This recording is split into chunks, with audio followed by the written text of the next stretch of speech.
तो नमस्कार दोस्तों, स्वागत है आपका अपने अपने YouTube channel Virat Kohli of electrical engineering से। Uttar Pradesh electrical power corporation limited UPPCL, जिसको यूपी का इलेक्ट्रिसिटी जायंट भी बोला जाता है या फिर कहे पावर सिस्टम का सबसे बेस्ट डिपार्टमेंट पावर इंजीनियरिंग का, इलेक्ट्रिकल इंजीनियरिंग का। तो अब उसमें कब वैकेंसी आएगी और नहीं आएगी, ये क्या डिस्कस करने जा रहा हूँ, ठीक है। और ये एक तरीके से सही भी है, ठीक है। तो इस वीडियो को पहले देखने से पहले दोनों पूरा फैक्ट समझ लेना जो मैं बोलने जा रहा हूँ, ठीक है। यूपीपीसीएल हमेशा से ही एक अनप्रिडिक्टेबल डिपार्टमेंट रहा। अनप्रिडिक्टेबल इन द सेंस, कभी इसकी भर्ती लगातार आती है, ठीक है, हर साल पहले देखने को मिलती थी। कभी इसकी भर्ती 2-2 साल में आती है, ठीक है। और इसका जो सिलेबस होता है वो भी अनप्रिडिक्टेबल होता है, ठीक है। तो ये पहली बार ऐसे देखने को मिल रहा है कि इसकी भर्ती जो है इतनी डिले हुई है, ठीक है। अब ज़रा समझो, ठीक है, कि इसकी भर्ती कब तक आ सकती है। इसकी भर्ती के लिए 2 चांस है, ठीक है, 2 चांस है इसकी भर्ती के लिए। वैसे तो अभी ईएलपी की तैयारी करना शुरू कर दो, ठीक है, पर फिर भी बीच में आता है तो इसकी भर्ती के 2 चांस है, 50-50%। सबसे पहला, या तो इसकी भर्ती आचार संहिता जो मार्च में लगने वाली है उससे 1 हफ्ता पहले आ जाए, जैसे कि फरवरी लास्ट वीक में आ जाए या मार्च के फर्स्ट वीक में आ जाए, ठीक है, क्योंकि इलेक्शंस भी है इस साल। उसमें अगर इसकी भर्ती आती है तो ठीक है, नहीं आती ना तो इसकी भर्ती इलेक्शंस के बाद आएगी। बस सीधी सी बात है, इतना मान के चल लेना। लेकिन यूपीपीसीएल में इस साल भर्ती आएगी, ठीक है। अब कई बच्चे ना बीच में आ जाते हैं, प्राइवेट हो रहा है, ठीक है, रुको जरा, इनकी हरकतें देखा करो। बीच में आके ना अपना नाच कर देंगे, प्राइवेट हो रहा है इसीलिए नहीं आ रही। मेरी बात सुनना, प्राइवेटाइजेशन ट्रांसकोस का, डिस्कॉम्स का कई सालों से चल रहा है, ठीक है। लेकिन इसका मतलब ये तो नहीं है कि सब स्टेशन कोई बीए वाला संभाल लेगा या बीकॉम वाला संभाल लेगा या बीएससी वाला संभाल लेगा या बीसीए वाला संभाल लेगा, ठीक है ना। उनको संभालने के लिए एक बंदा चाहिए होता है, उस बंदे का नाम होता है इलेक्ट्रिकल इंजीनियर, ठीक है। तो भैया सीधी सी बात है, वैकेंसी तो आनी है, ठीक है। और वैकेंसी आपको देखने को मिलेगी ही मिलेगी इस साल, ठीक है। लेकिन वो इलेक्शन से पहले भी आ सकती है, बाद में भी आ सकती है, ठीक है। दोनों के 50-50% चांसेस हैं, ठीक है। पहले नहीं आई तो सीधी सी बात है फिर बाद में ही आएगी, ठीक है। इस साल लेकिन आएगी, ठीक है। तो प्रेडिक्शंस 2 ही है मेरी तो, 1 इज़ मार्च, ठीक है, 2nd इज़ जून या फिर जुलाई, ठीक है। और ये आएगी ही भर्ती, ठीक है, क्योंकि सही बात है कि पावर हाउस को चलाने के लिए इधर ट्रांसमिशन में, डिस्ट्रीब्यूशन में एक नमूने की ज़रूरत होती है। और वो नमूना कौन है? जो आप हो, जो मैं हूँ, ठीक है। उस नमूने को बोलते हैं इलेक्ट्रिकल इंजीनियर, ठीक है। प्रेजेंट टाइम में जिस तरह की इलेक्ट्रिकल में वैकेंसी है, इलेक्ट्रिकल इंजीनियर को इंजीनियर, इलेक्ट्रिकल इंजीनियर कम नमूना कह सकते हो आप, ठीक है। पढ़ाई करने वाला नमूना जिसके पास रोज़गार नहीं है, ठीक है, या तलाश में है वो, ठीक है। तो यही मान सकते हैं। और इसके इतने ही चांसेस मुझे प्रेजेंट टाइम में लग रहे हैं, ठीक है। इतने ही चांसेस प्रेजेंट टाइम में लग रहे हैं मेरे को, ठीक है। 50-50% ही, 50% मतलब 50% चांस है कि मार्च तक आ जाए, 50% चांस है कि इलेक्शंस के बाद आए, ठीक है। तो आएगी वैकेंसी, लेकिन इलेक्शंस के बाद, या फिर मेरे को तो प्रोबेबली लग रहा है इलेक्शंस के बाद ही आएगी, ठीक है। तो आप तैयारी करना शुरू कर दें, अभी एएलपी की करें, इसके बाद यूपीपीसीएल की ही तैयारी आप स्टार्ट कर दें, ठीक है।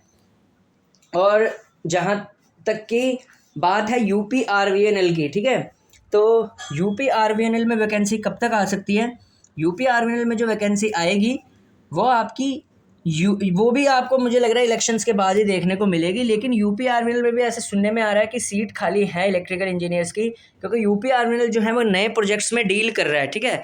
सीट्स बनती कैसे हैं? देखिए, सीट्स बनने के 3 कारण होते हैं हमेशा सीट्स के आने के। पहला, या तो डिपार्टमेंट में टाइम टू टाइम प्रमोशन हो रहा हो तब नीचे की सीट खाली होती है, ठीक है। या फिर कहीं कोई नया प्रोजेक्ट बन रहा हो, जैसे कहीं पे नए सबस्टेशंस बनने हो, कोई नया ट्रांसमिशन सबस्टेशन बनना हो, कोई नया डिस्ट्रीब्यूशन सबस्टेशन बन रहा हो तब बनती है। या फिर थर्मल पावर प्लांट कोई नया एस्टेब्लिश हो रहा हो तो यूपीआरवीएनएल उसमें वैकेंसी लेता है। तो मुझे लग रहा है यूपीआरवीएनएल एक ग्रोइंग ऑर्गेनाइजेशन है, ठीक है। तो यूपीआरवीएनएल तो खैर ग्रोइंग ऑर्गेनाइजेशन है ही, यूपीपीसीएल से ज़्यादा ग्रोइंग ऑर्गेनाइजेशन यूपीआरवीएनएल है। क्यों? क्योंकि यूपीआरवीएनएल हमेशा फ़ायदे में रहता है ज़्यादातर पीसीएल के मुकाबले। पीसीएल घाटे में भी रहता है, ठीक है, जबकि यूपीआरवीएनएल फ़ायदे में रहता है, ठीक है। और जॉब डिस्क्रिप्शन में भी अगर मैं बात करूं तो यूपी RVUNL की जॉब जो है वो यूपी PCL के मुकाबले ज़्यादा बेटर मानी जाती है प्रेजेंट टाइम में। यूपी PCL में वर्कलोड बहुत ज़्यादा है इस कारण, ठीक है। एज एन इलेक्ट्रिकल इंजीनियर दोनों ही अच्छी हैं, बाकी वर्कलोड के हिसाब से UP RVNL is the best one, ठीक है। तो जिनको यूपी RVNL की प्रिपरेशन करनी है वो भी अपनी जारी रखें, तो वो मार्च के बाद कह रहा हूँ इलेक्शंस के बाद आपको देखने को मिलेगी। और यूपी RVNL में भी नए नए प्लांट्स इस्टेब्लिश हो रहे हैं, तो जिसकी वजह से हो सकता है कि इलेक्ट्रिकल इंजीनियरिंग का रिक्रूटमेंट हो, ठीक है। So never lose the hope, engineering में वैकेंसी आएगी, आती रहेगी, ठीक है। अब बात रही SSC JEE का 2024 का एग्ज़ाम कब तक आ सकता है। SSC JEE का नोटिफिकेशन फरवरी 29 तक आपको मिल सकता है, ठीक है।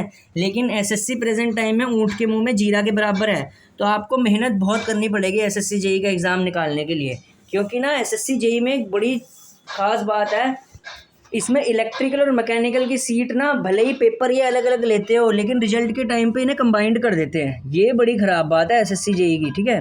तो इसमें क्या होता है, मैकेनिकल वाले अगर ज़्यादा नंबर है इलेक्ट्रिकल वालों से तो वो भी सिलेक्ट हो सकते हैं इसमें, ठीक है। E&M इसमें कंबाइंड रहता है हमेशा, ठीक है। SSC JEE के अंदर सिर्फ सिविल वालों को फ़ायदा होता है।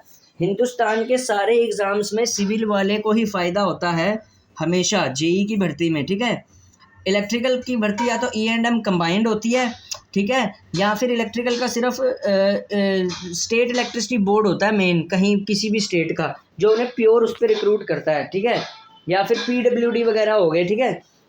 बाकी जगह इनकी भर्ती जनरली E&M में कंबाइंड में ही रहती है ज़्यादातर डिपार्टमेंट्स में, ठीक है।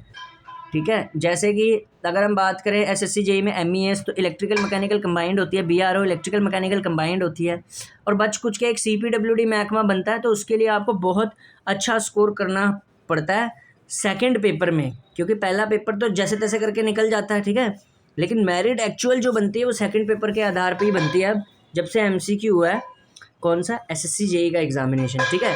तो होपफुली आज मेरे सब्सक्राइबर धीरे धीरे बढ़ रहे हैं, कभी कोई भी सब्सक्राइब नहीं करता था, ठीक है।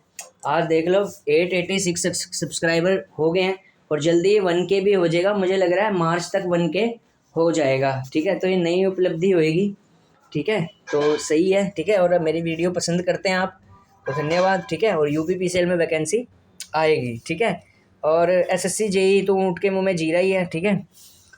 वैसे तो UP PCL भी कह सकते हैं, पर उसमें थोड़ी सी ठीक ठाक आती हैं, तो जनरली देखो UP RVNL में सिलेक्शन लेना UP PCL के कंपैरिजन में मुश्किल है। UP RVNL में सीटें कम होती है, जनरेशन रिस्ट्रिक्ट होता है एक जगह पे, लेकिन UP PCL में बहुत वास्ट अपॉर्चुनिटी होती है एज एन इलेक्ट्रिकल इंजीनियर, क्योंकि उसमें 2 डिपार्टमेंट इकट्ठे आते हैं, ट्रांसमिशन और डिस्ट्रीब्यूशन की मिक्स करके, तो इसीलिए सीट ज़्यादा होती हैं, ठीक है। ट्रांसमिशन में सीट इतनी नहीं होती, बट डिस्ट्रीब्यूशन सेक्शन बहुत बड़ा होता है UP PCL का, ठीक है, तो वहाँ पे होता है, ठीक है। तो आप तैयारी करते रहिए और वैकेंसी आएंगी आइदर इलेक्शन से पहले, नहीं तो मोस्ट प्रोबेबली जो चांस है इलेक्शन के बाद तो आएंगी, ठीक है। धन्यवाद।